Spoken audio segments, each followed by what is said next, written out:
여러분, 한 사람의 실수가 두 나라의 운명을 바꿀 수 있을까요? 오늘 들려드릴 이야기는 하늘 위에서 벌어진 단 10분간의 선택이 어떻게 한 사람의 인생을, 그리고 우리가 믿는 가치 전체를 뒤흔들었는지에 관한 것입니다. 이도현 중령은 그날 아침도 여느 때와 다름없이 인천공항 관제탑에 출근했습니다.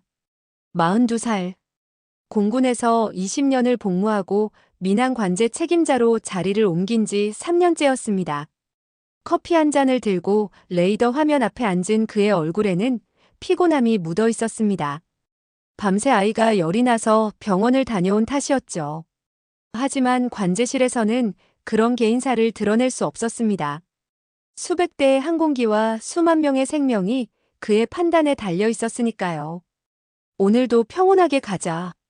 그는 혼잣말을 중얼거리며 헤드셋을 착용했습니다. 화면에는 정해진 항로를 따라 움직이는 수십 개의 점들이 보였습니다. 규칙적이고 예측 가능하고 안전했습니다. 이도현이 가장 좋아하는 아침 풍경이었습니다. 같은 시각 38선 북쪽 300km 지점의 한 공군 기지에서는 전혀 다른 아침이 시작되고 있었습니다. 리현수 대위는 비행복을 입으며 주머니 속 손수건을 꺼내 바라보았습니다. 낡고 바랜 하얀 천에는 서툰 손글씨로 자수가 놓여 있었습니다. 하늘 끝에서도 너를 믿는다. 어머니가 출격 전날 밤 쥐어준 것이었습니다. 그의 손은 미세하게 떨리고 있었습니다. 겁나면 눈 감지 말고 앞을 봐라. 어머니의 목소리가 귓가에 맴돌았습니다. 리현수는 29이었지만 비행에 나설 때마다 여전히 소년 같은 두려움을 느꼈습니다. 하지만 그것을 드러낼 수는 없었습니다. 이곳에서 두려움은 곧 의심이었고 의심은 곧 죽음이었으니까요. 리현수 대위, 출격 준비. 정치지도원 강철호 중좌의 목소리가 경납고에 울려 퍼졌습니다. 리현수는 재빨리 손수건을 비행복 안주머니에 넣고 경례했습니다. 강철호는 언제나 그를 의심하는 눈빛으로 바라보았습니다. 리현수의 아버지가 과거 남쪽으로 넘어가려다 실패한 전력이 있었기 때문입니다. 그 죄는 대를 이어 리현수에게도 씌워져 있었습니다. 오늘 훈련 비행 한치의 실수도 용납하지 않는다. 예, 중좌 동지. 리현수는 힘차게 대답했지만 그의 가슴 속에서는 무언가 불길한 예감이 자라나고 있었습니다. 새벽 6시. 리현수의 전투기가 활주로 끝에 섰습니다. 미그 계열의 오래된 기종이었습니다. 정비 상태도 완벽하지 않았습니다. 하지만 비행하지 않을 수는 없었습니다. 이곳에서 거부는 곧 배신이었으니까요. 엔진이 굉음을 내며 돌아갔습니다. 리현수는 계기판을 점검했습니다. 항법 장치의 램프 하나가 깜빡거렸지만 곧 정상으로 돌아왔습니다. 그는 크게 심호흡을 하고 관제탑에 보고했습니다. 이륙 준비 완료. 이륙 허가. 바퀴가 땅을 박차고 기체가 하늘로 떠올랐습니다. 리현수는 손수건이 든 주머니를 가볍게 두드렸습니다. 어머니가 함께 있다고 믿으며 그는 아침 하늘 속으로 사라져갔습니다. 그때만 해도 그는 알지 못했습니다. 자신이 다시는 돌아오지 못할 하늘로 날아가고 있다는 것을. 그리고 그 선택이 자신의 것이 아니라 기계의 결함에서 비롯될 것이라는 사실도. 시퀀스 2 갈등의 시작 촉매 사건. 이륙 15분 후 리현수는 이상함을 감지했습니다. 항법 장치가 다시 깜빡이기 시작한 것입니다. 처음에는 일시적인 오류라고 생각했습니다. 하지만 계기판의 좌표가 점점 이상한 숫자를 표시하기 시작했습니다. 관제, 이쪽 3일편대. 항법 장치 이상 발생. 무전을 보냈지만 돌아오는 것은 잡음뿐이었습니다. 리현수는 육안으로 지형 지물을 확인하려 했습니다. 하지만 구름이 시야를 가렸습니다. 그는 나침반을 믿고 북쪽으로 선회하려 했습니다. 계기는 그가 북쪽으로 가고 있다고 말했습니다. 하지만 실제로 그의 기체는 남쪽으로 38선을 향해 날아가고 있었습니다. 연료 게이지가 빠르게 줄어들었습니다. 뭔가 잘못되었다는 확신이 들었을 때는 이미 늦었습니다. 구름 사이로 보이는 풍경이 낯설었습니다. 도시의 규모가 달랐습니다. 건물들이 달랐습니다. 이건 안 돼. 그의 손이 조종간을 움켜쥐었습니다. 연료는 10분도 채 남지 않았습니다. 귀환할 수 없었습니다. 그는 단 한 가지 선택지만을 남겨두고 있었습니다. 살기 위해 착륙해야 했습니다. 같은 시각 인천공항 관제실에서는 경보음이 울려 퍼졌습니다. 미확인 항적. 북위 37도 55분, 동경 126도 42분. 이도현 중령은 자리에서 벌떡 일어났습니다. 레이더 화면에 붉은 점 하나가 비정상적인 속도로 남하하고 있었습니다. 민항기가 아니었습니다. IFF 신호도 없었습니다. 군용기였습니다. 그것도 북에서 넘어온 민항기들 항로 변경. 즉시 관제실이 순식간에 전쟁터로 변했습니다. 모든 요원이 각자의 자리에서 고함을 지르며 민항기들에게 긴급 회피 명령을 내렸습니다. 이도현은 직통 전화를 들어 공군 작전사령부로 연결했습니다. 미확인 기체 남하 중. 좌표 전송합니다. 이도현 중령 요격기 출격합니다. 관제권에서 대기하십시오. 전화가 끊겼습니다. 이도현의 이마에서 식은땀이 흘렀습니다. 그는 공군 시절을 떠올렸습니다. 요격 임무. 그것은 침입자를 격추하는 것을 의미했습니다. 살려두지 않는다는 뜻이었습니다. 대한민국 공군 제17전 투비행단. 비상벨이 울렸습니다. 스크램블, 스크램블. 김재혁 대령과 그의 편대원들이 달려나갔습니다. 비행복도 제대로 채우지 못한 채 그들은 F-16 전투기에 올라탔습니다. 엔진이 포효했습니다. 이륙 허가가 떨어지기 무섭게 두 대의 전투기가 하늘로 치솟았습니다. 목표는 북위 37도 49분. 단일 기체. 미확인. 무장상태 불명. 김재혁은 헤드셋 너머로 들려오는 지시를 들으며 조종관을 움켜쥐었습니다. 그는 20년간 공군에 복무했지만 실제로 적기를 요격해 본 적은 없었습니다. 훈련은 수없이 했지만 진짜 사람이 탄 기체를 격추한다는 것은 전혀 다른 문제였습니다. 목표 포착. 거리 50km. 레이더에 점 하나가 잡혔습니다. 김재혁의 심장이 빠르게 뛰었습니다. 그는 무전을 열었습니다. 미확인 항공기, 이쪽은 대한민국 공군입니다. 즉시 응답하십시오. 잡음. 반복합니다. 즉시 응답하십시오.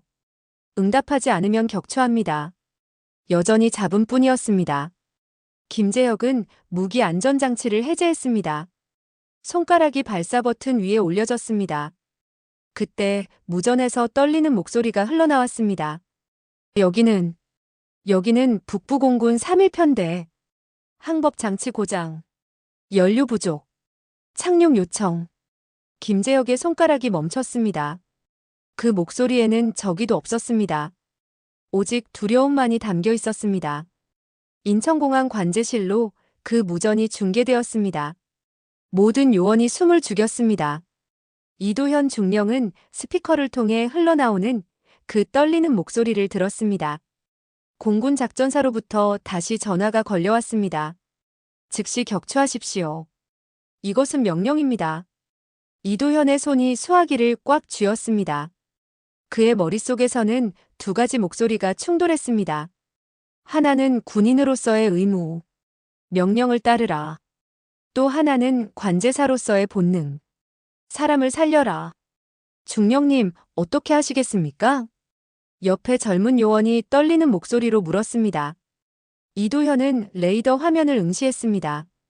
그 붉은 점은 이제 거의 연료가 바닥난 상태였습니다. 격추하지 않아도 곧 추락할 것입니다. 바다에. 그리고 조종사는 죽을 것입니다. 이도현은 깊은 숨을 들이쉬었습니다. 그리고 결정했습니다. 김재혁 대령, 이쪽 인천관제. 격추 대신 호위로 전환.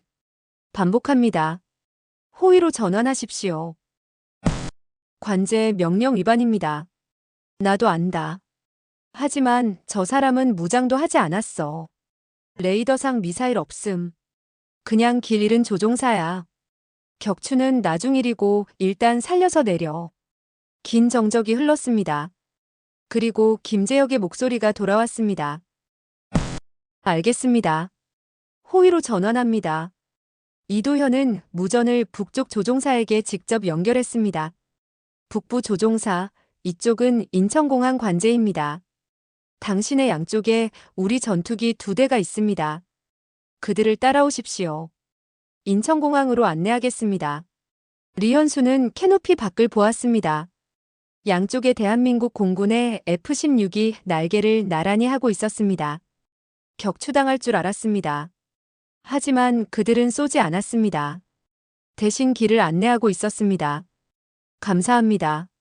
리현수의 목소리는 거의 울음에 가까웠습니다. 연료 게이지가 바닥을 찍었습니다. 엔진 경고음이 울렸습니다. 그는 앞서가는 F-16을 따라 고도를 낮췄습니다. 활주로 3사 왼쪽. 바람 300도 5노트. 착륙허가. 이도현의 침착한 목소리가 들렸습니다. 리현수는 그 목소리에 매달렸습니다. 마치 어머니의 목소리처럼 따뜻했습니다. 인천공항 활주로. 수십 대의 민항기가 대기하고 있었습니다. 관제탑에서는 모두가 창밖을 바라보고 있었습니다. 세 대의 전투기가 편대를 이루어 접근하고 있었습니다. 가운데의 낡은 미그기는 연기를 뿜으며 흔들리고 있었습니다. 착륙 10초 전. 속도 좋아. 고도 좋아. 그대로 와. 이도현이 계속 말했습니다. 그의 목소리는 떨리지 않았습니다. 리현수는 그 목소리만을 믿고 조종간을 당겼습니다. 바퀴가 활주로에 닿았습니다. 타이어가 비명을 지르며 연기를 뿜었습니다. 기체가 크게 흔들렸습니다. 하지만 멈췄습니다. 살아서. 관제실에서 환호성이 터져나왔습니다. 이도현은 주저앉으며 얼굴을 손으로 감쌌습니다. 그는 방금 명령을 거역했습니다. 그리고 한 사람의 목숨을 살렸습니다. 어느 것이 옳았는지는 아직 알 수 없었습니다. 활주로 끝에 멈춰선 미그기 주변으로 군용 차량들이 에워쌌습니다. 무장한 군인들이 총을 겨눈 채 대기했습니다.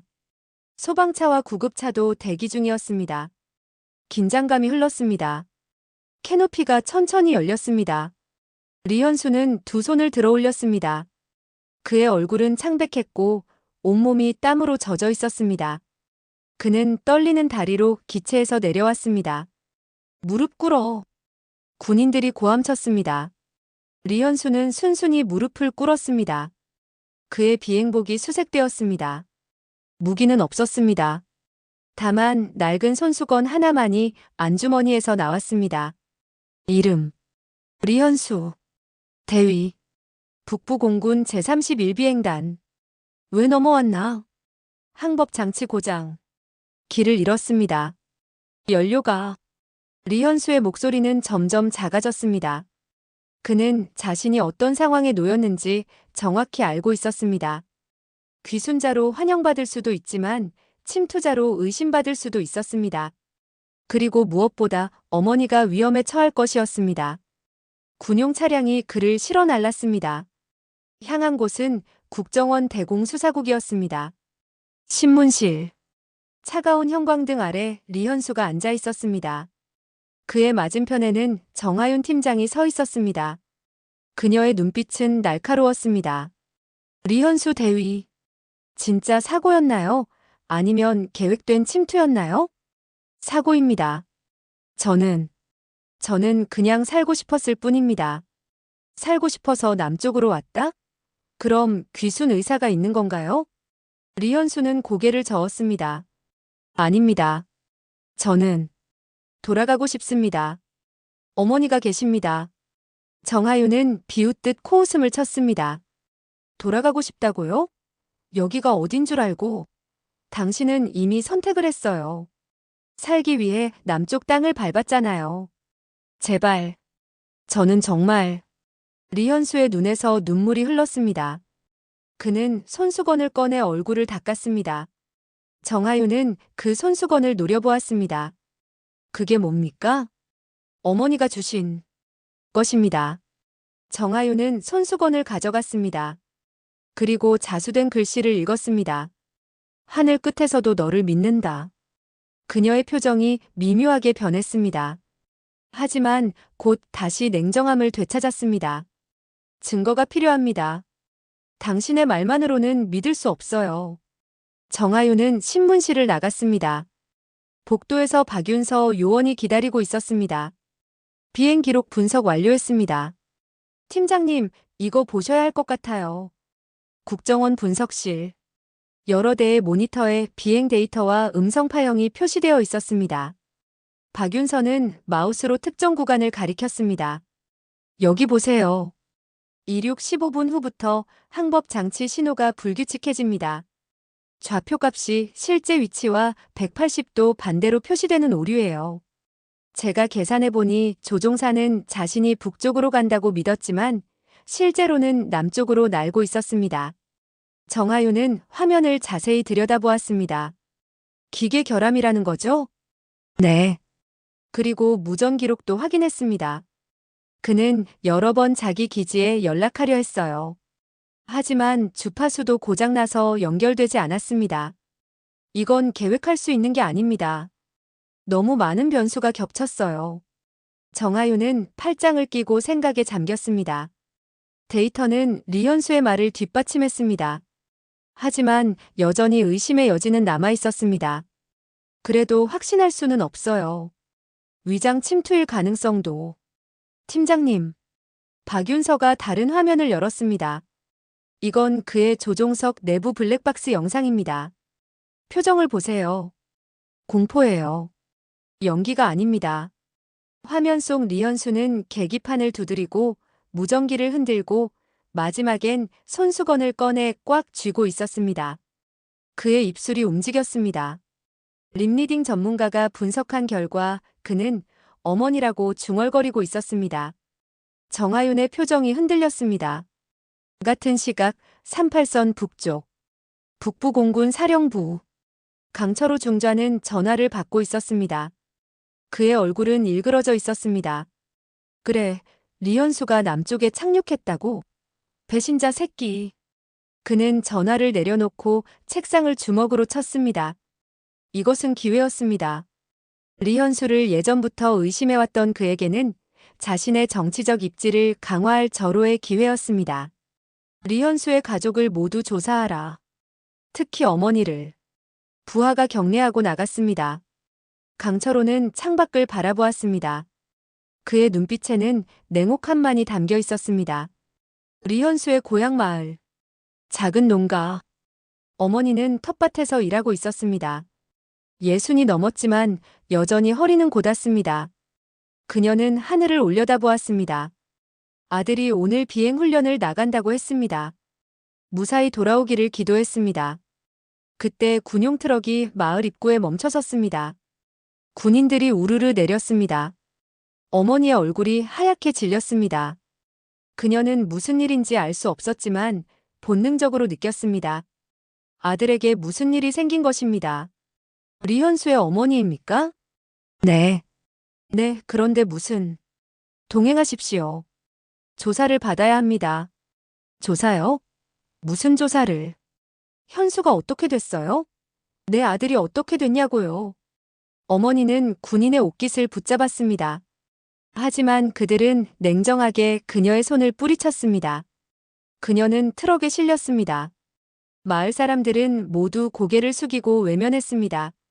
그것이 이곳에서 살아남는 방법이었습니다. 트럭이 떠나는 내내 어머니는 하늘을 바라보았습니다. 그리고 속으로 아들에게 말했습니다. 현수야, 어디 있니? 어머니는 너를 믿는다. 하늘 끝에 있어도. 국정원 사무실. 정하윤은 책상 위에 놓인 손수건을 바라보고 있었습니다. 자수실은 낡았고 천은 여러 번 빨아서 색이 바랬습니다. 하지만 글씨는 선명했습니다. 하늘 끝에서도 너를 믿는다. 정하윤은 자신도 모르게 손수건을 집어들었습니다. 그녀에게도 어머니가 있었습니다. 그리고 그 어머니도 언제나 자신을 믿어주었습니다. 국정원에 들어가겠다고 했을 때 위험하다며 말렸지만 결국 응원해 주었습니다. 팀장님. 박윤서가 문을 두드리고 들어왔습니다. 북측에서 긴급 통신이 왔습니다. 리현수를 고의 귀순자로 규정하고 가족을 체포했다고 합니다. 정하윤의 손이 떨렸습니다. 어머니를? 네. 그리고 리현수에게 이 사실을 알리지 말라는 상부 지시입니다. 정하윤은 손수건을 내려놓았습니다. 그녀는 알고 있었습니다. 리현수가 이 사실을 알면 어떻게 될지를. 그는 살기 위해 착륙했지만 어머니를 지키기 위해서라면 기꺼이 죽음을 선택할 사람이었습니다. 정하윤은 상부에 보고서를 올렸습니다. 제목은 리현수 대위 사건 분석 및 처리 방안이었습니다. 그녀는 명확하게 적었습니다. 고의 침투 아님. 기계 결함에 의한 불가항력적 월경. 본인 귀환 희망. 단, 북측이 가족 체포로 보복 중. 인도적 보호 필요. 보고서를 제출하고 그녀는 신문실로 향했습니다. 리현수는 여전히 그곳에 있었습니다. 사흘간 잠도 제대로 자지 못한 얼굴이었습니다. 리현수 대위. 네. 당신 말이 맞았어요. 사고였습니다. 우리가 확인했습니다. 리현수의 얼굴에 희미한 안도감이 스쳤습니다. 그럼 저는 돌아갈 수 있습니까? 정하윤은 입술을 깨물었습니다. 그리고 천천히 고개를 저었습니다. 그럴 수 없습니다. 북측에서 당신을 배신자로 규정했습니다. 리현수의 얼굴이 하얗게 변했습니다. 그럼 어머니는? 정하윤은 말하지 않았습니다. 하지만 리현수는 알았습니다.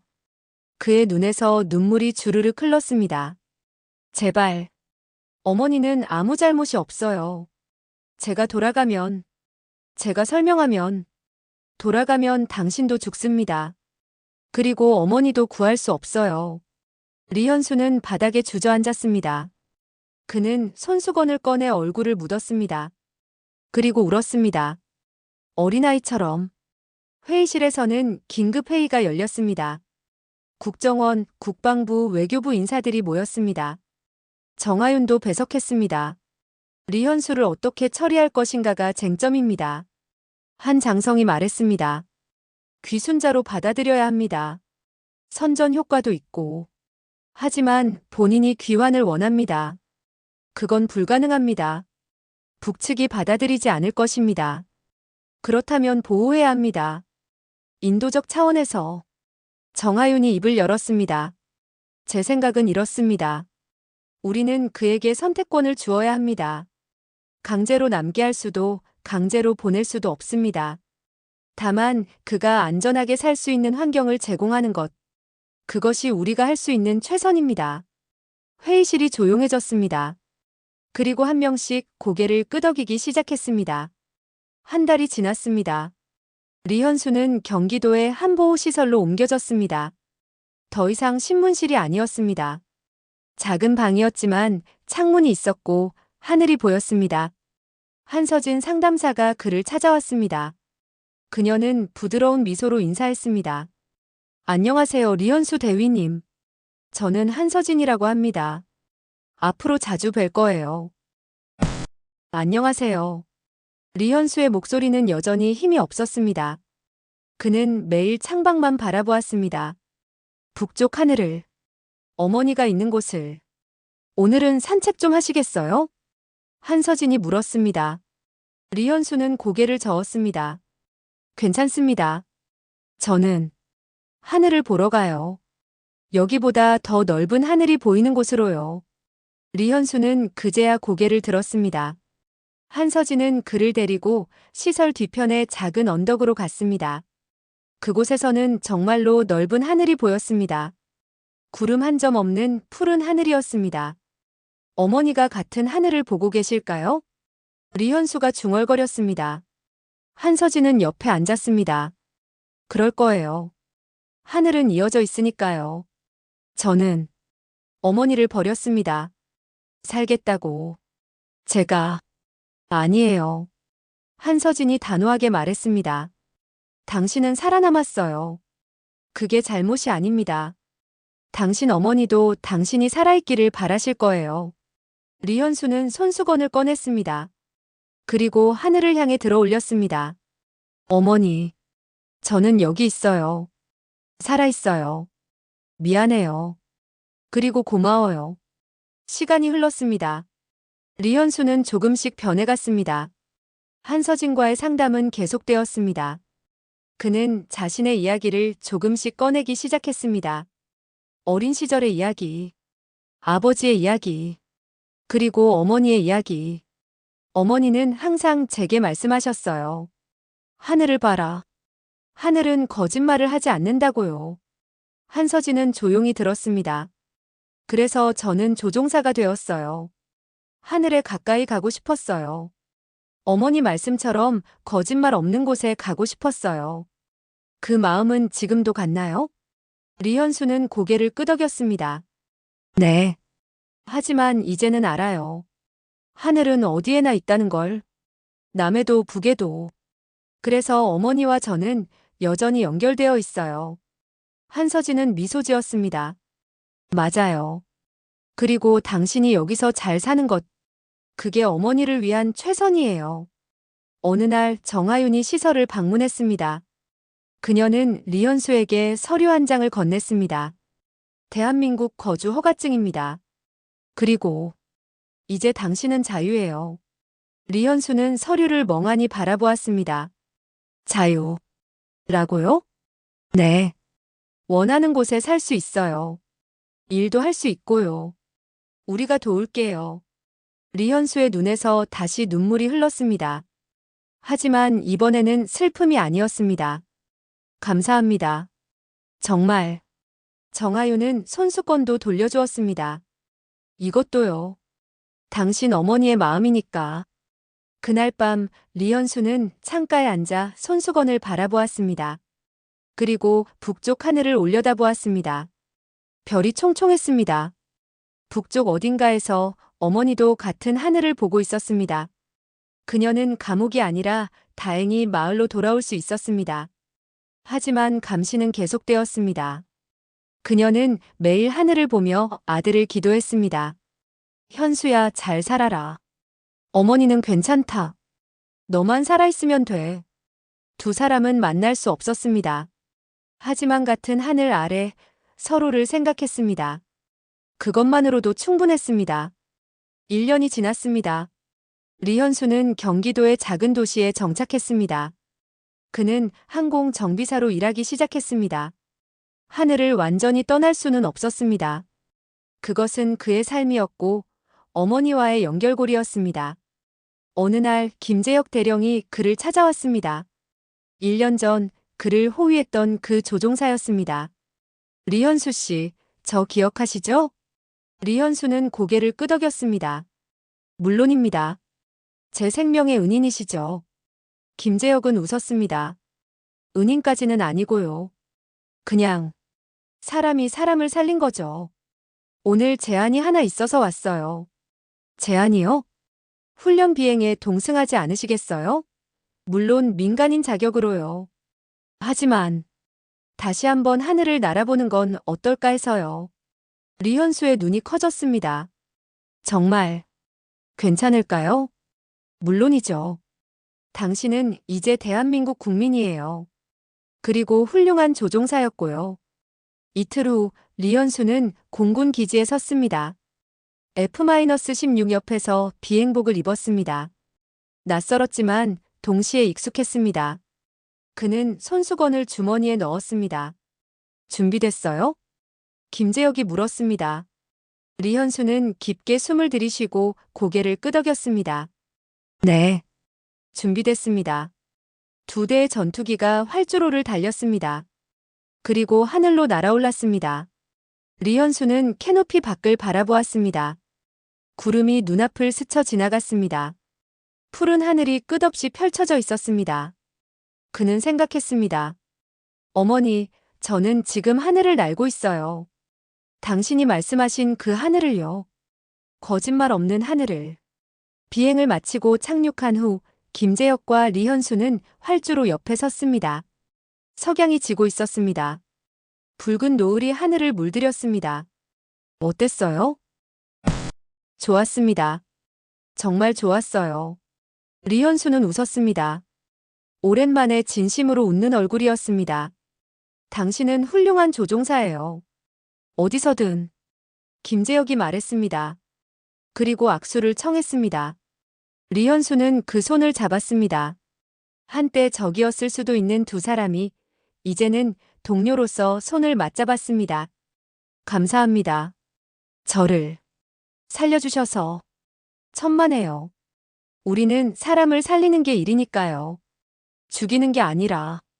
김재혁의 말에 리현수는 깊이 고개를 끄덕였습니다. 그날 저녁 리현수는 집으로 돌아왔습니다. 그는 옥상으로 올라가 하늘을 바라보았습니다. 별이 하나둘 떠오르고 있었습니다. 그는 손수건을 꺼내 펼쳤습니다. 어머니, 저는 여기서 잘 살고 있어요.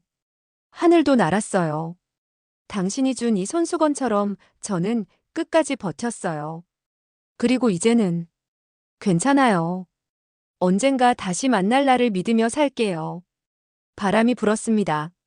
손수건이 펄럭였습니다. 그는 그것을 가슴에 꼭 안았습니다.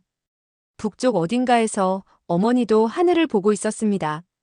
그녀는 알았습니다.